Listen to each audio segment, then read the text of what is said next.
아직까지도 중국이 한한령을 내세워 K-팝과 한국 콘텐츠를 규제하고 있는 것을 아시나요?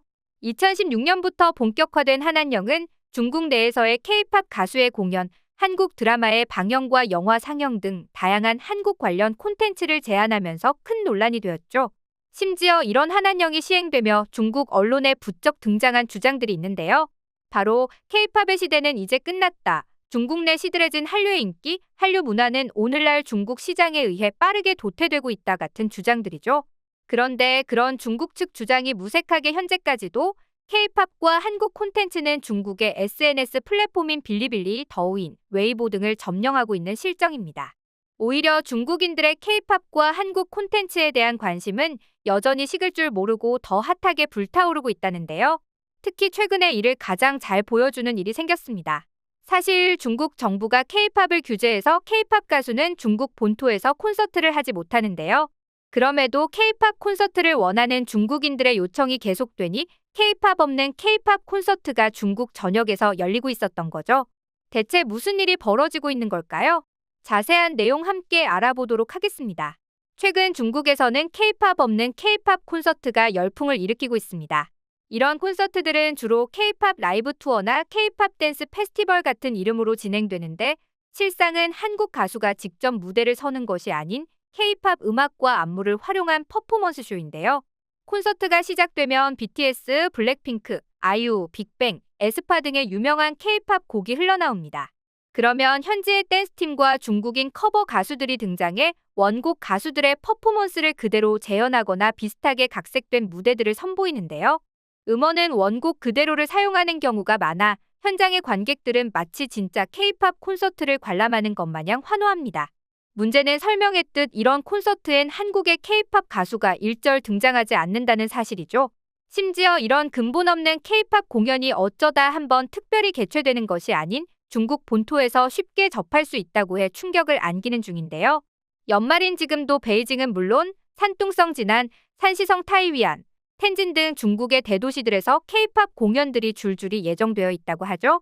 이러한 콘서트들의 인기 비결은 K-팝의 인기도 인기지만 관객 참여도가 높다는 점에 있는데요. 이들 공연에서는 관객들이 미리 관련된 곡의 춤이나 노래를 숙지해 공연 때 따라 추고 같이 부를 수 있게 재생 목록을 제공하는 형식이라고 하죠. 지난 8일 텐진에서 열린 K-팝 콘서트에 다녀온 한 중국인은 중국의 최대 SNS 사이트인 웨이보에 보컬이 노래도 잘하고 춤도 잘 추며 자신만의 스타일이 있었다라며 모두가 함께 춤을 추니 열정이 끓어오르고 저절로 감탄이 나왔다는 후기를 올리며 K-팝 콘서트를 완전히 즐기는 모습을 보여주었는데요. 또한 진짜 K-팝 가수를 볼 수는 없지만 이런 공연이라도 위안이 된다고 자기 위로를 하는 중국인 팬도 있었습니다. 마치 꿩 대신 닭이라는 옛날 속담이 생각나는 모습이죠. 이런 K-팝 가수 없는 K-팝 콘서트는 내년에도 예정되어 있다고 하는데요. 16일 중국 최대 공연 플랫폼 다마이에 올라온 소식에 따르면 내년 1월 8일 베이징 차오양구 차오양 극장에서 K-팝 라이브 순회 콘서트가 열릴 예정이라고 합니다. 이 또한 뉴진스, 에스파, 블랙핑크, 엑소 등 한국 유명 아이돌들의 노래에 맞춰 춤을 추고 따라 부르는 형식으로 진행되죠. 특이한 점은 중국인으로 구성된 밴드가 연주를 라이브로 담당한다고 합니다. 가장 비싼 티켓 가격이 11만 원임에도 불구하고 콘서트가 성황리에 진행되고 있다고 하죠.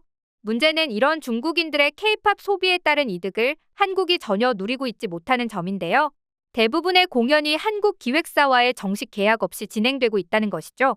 사용되는 음악, 안무, 심지어 무대 구성까지 원작자의 동의 없이 무단으로 복제되고 있습니다.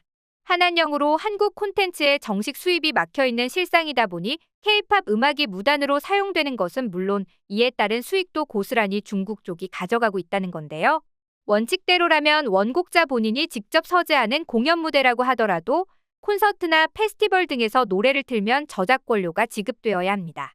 국내 엔터테인먼트 회사들도 이 같은 문제점을 알고는 있지만 법적 대응이 쉽지 않은 게 문제라고 하죠. 실제로 중국에서 활동하는 한국 내 엔터테인먼트 관계자는 불법이지만 설마 걸리겠나 하는 생각으로 저작권료를 지급하지 않고 K-팝을 트는 것 같다고 중국 측이 무단으로 K-팝 콘텐츠를 사용하는 이유에 대해 추측했는데요.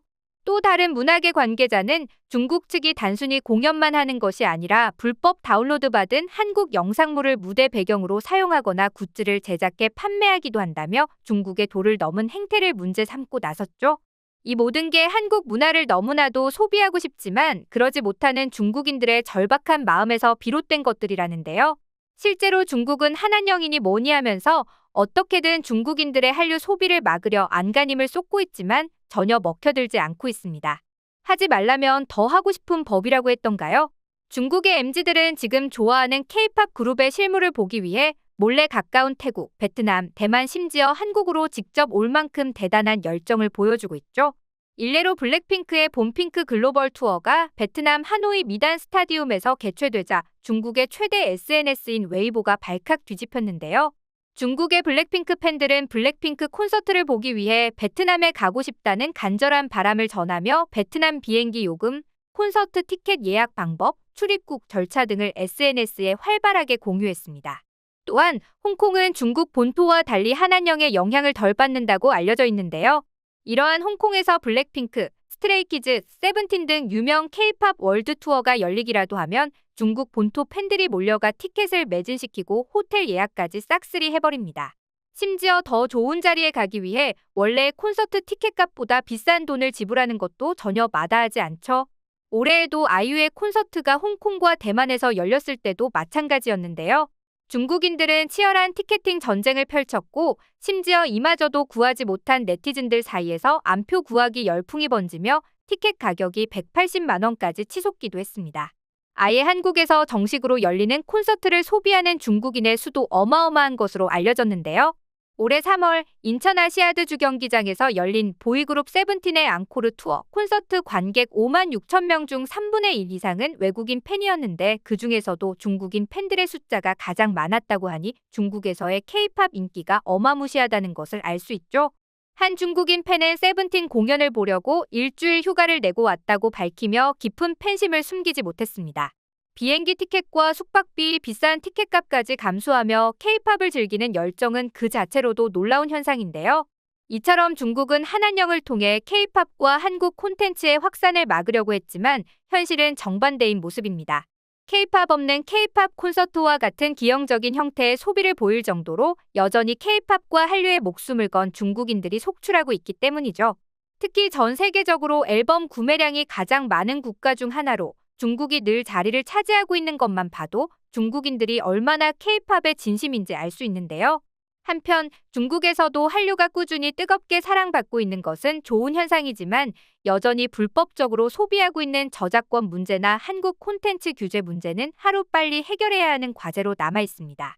중국인들도 K-팝 가수 없는 가짜 K-팝 콘서트보다는 자신의 눈앞에서 노래하고 춤추는 진짜 K-팝 콘서트를 관람하고 싶을 테니까요. 오늘로써 한 가지 분명하게 된 건 K-팝의 매력과 영향력을 한한령이라는 단순한 규제로 절대 막을 수 없다는 사실입니다.